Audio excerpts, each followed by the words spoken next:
Hello बच्चों, welcome to my YouTube channel Hindi science with Khulesh sir. मेरे YouTube channel में आप सभी का फिर से एक बार स्वागत है।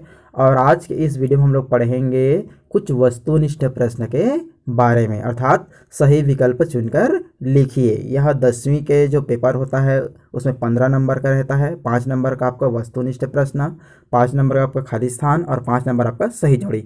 ठीक है, तो यहाँ पर इस वीडियो में हम लोग पढ़ेंगे अध्याय 1 जीवों का विकास के कुछ वस्तुनिष्ठ प्रश्न के बारे में, जो बहुत ही सरल है। तो चलो देखते हैं वस्तुनिष्ठ प्रश्न के बारे में। ठीक है, इसको आप लोग नोट्स भी बनाते जाओगे या आपके पास बुक होगा तो बुक निकाल लो, बुक में भी टिक लगा सकते हो और इसको मैं समझाते भी जाऊंगा। तो चलो स्टार्ट करते हैं। ठीक है, तो देखो पहला क्वेश्चन क्या कहता है कि पालतू कुत्तों की, ठीक है, पालतू कुत्तों की आधुनिक नस्ल, पालतू कुत्तों की आधुनिक नस्ल किस प्रक्रिया के परिणाम स्वरूप बनी है। देखो एकदम सरल है।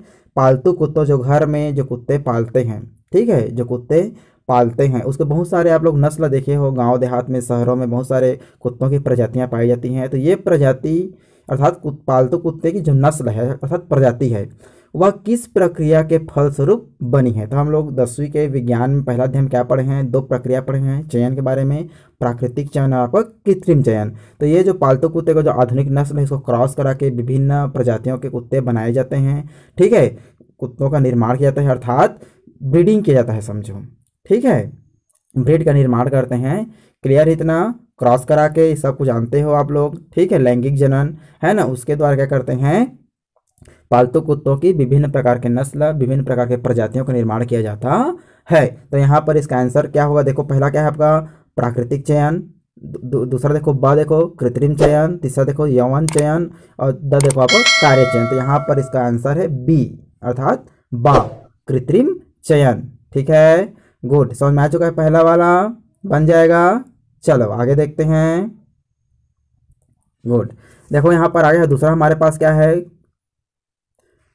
दूसरा हमारे पास है कुत्ते व भेड़ के अग्रपाद। देखो यहाँ पर कुत्ते व भेड़ के अग्रपाद, व्हेल के अग्रपाद, ठीक है, व्हेल के अग्रपाद तैरने और चमगादड़ के अग्रपाद उड़ने के लिए है। ये किसके उदाहरण है, अर्थात कुत्ते व भेड़ के अग्रपाद सामने वाला पैर समझो, व्हेल के अग्रपाद तैरने और चमगादड़ के अग्रपाद उड़ने के लिए। ठीक है, ये किसके उदाहरण है। अब देखो यहाँ पर संरचनाएं क्या है आपका, एक समान लग रहा है अग्रपाद अग्रपाद, ठीक है, लेकिन कार्य देखो यहाँ पर कुत्ते व भेड़ का अग्रपाद चलने में काम करता है, चलने में काम करता है।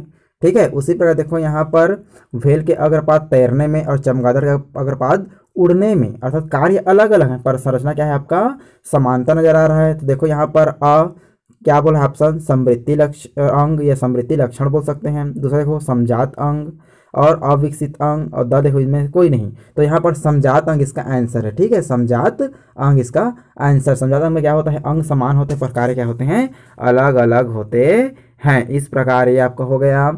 तीसरा देखो यहाँ पर, तीसरा क्या बोल रहा है, एकदम सरल ये भी, निम्नलिखित में से कौन सी समृद्धि संरचनाएं हैं, निम्नलिखित में से कौन सी समृद्धि संरचनाएं हैं। तो आ देखो चमगादड़ के पंख और तितली के पंख, दूसरा देखो प्राण के गिल और मछली के गलफड़े, सा देखो कुकुरबिटा के कांटे और लौकी के तंतु, और चमगादड़ के पंख और घोड़े के पैर। तो यहाँ पर इसका आंसर है आ, क्या है आपका आंसर, आ, चमगादड़ के पंख और तितली के पंख। ठीक है, बन जाएगा। गुड, चलो अब नेक्स्ट आगे बढ़ते हैं। देखो आगे हमारे नेक्स्ट क्वेश्चन हमारे पास है, डार्विन का सिद्धांत आधारित है। डार्विन जो थे उन्होंने जीव के विकास के बारे में बहुत सारे सिद्धांत दिया था। गलापागोस द्वीप में खोज किया उन्होंने, अपना बीगल सफ़र में, अपना जो बीगल नामक जहाज में सफ़र किया है ना, विभिन्न टापुओं में गया और विभिन्न प्रकार के जीव जंतु के बारे में खोज किया उन्होंने। तो उसकी जो सिद्धांत जो उन्होंने जीवों का सिद्धांत दिया था वो सिद्धांत किस पर आधारित है। देखो यहाँ पर क्या है ना, पहले देखो यहाँ पर अपनी यात्रा के दौरान दिए गए अवलोकन से, कोशिका सिद्धांत से, मेंडल के वंशागति के नियम से, और इनमें से कोई नहीं। तो इसका आंसर क्या है आपको पहला। ठीक है, अपनी यात्रा के दौरान दिए गए अवलोकन से। ठीक है, चलो गुड,